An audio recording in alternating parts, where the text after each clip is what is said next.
The fact that there's going to be over 20,000 people is going to be spectacular. I don't think I played in front of that many people in my career, so that's going to be fun.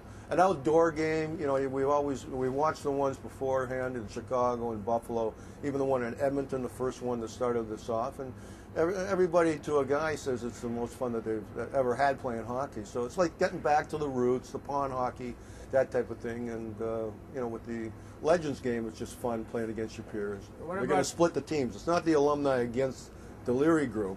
They're just going to take the guys and split them up, so we don't even know who's on what team right now. We're talking about your roots, and can you talk a little bit about what it was like learning this game outside?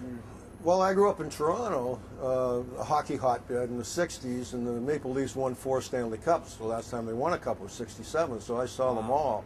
And that really prompted me to play hockey. And, you know, in those days, as you know, growing up, you didn't have a lot of other alternatives. And growing up in Canada, if you didn't play hockey, they looked at you weird. So I just happened to love the game. I played it year-round, played it on ponds, played it on the street. Anytime I could get a chance to get a stick in my hand or a tennis ball on the street, I played it. And luckily just was able to keep going up that ladder and make it to the top. But you, in terms of Bruins, when you came from New York, the Rangers, like Brad Park and John Rattel, you know, also big trades.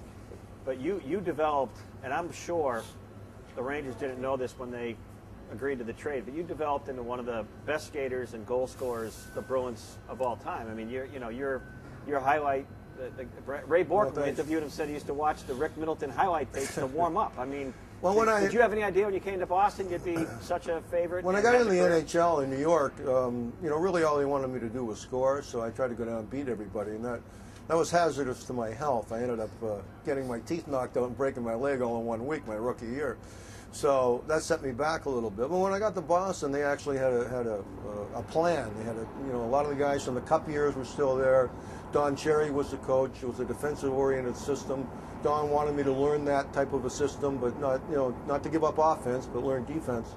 And that first year, he really, you know, by attrition, didn't give me a lot of ice time, but I did learn how to play that system and then blossomed in it. So I always thank Don for really taking me under his wing.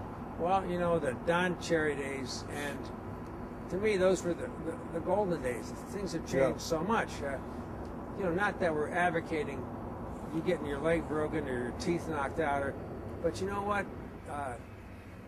The no helmet, the whole thing it was a much different game.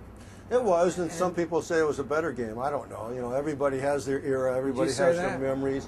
Well, yeah, because I played in it. Okay, that's all I want you to do. I didn't really like the game so much when it changed because half the guys had the helmets on in the 80s and half didn't. The sticks started coming up, checking under here. By the 90s, everybody was checking under the chin, even the little players. So, you know, the game, they watched the emulate the pros.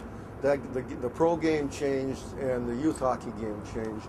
And then the trap came into it, and who knows what's going to be next. But the game was always evolving. But back then, it was just a pure game that had been the same way for almost 100 years.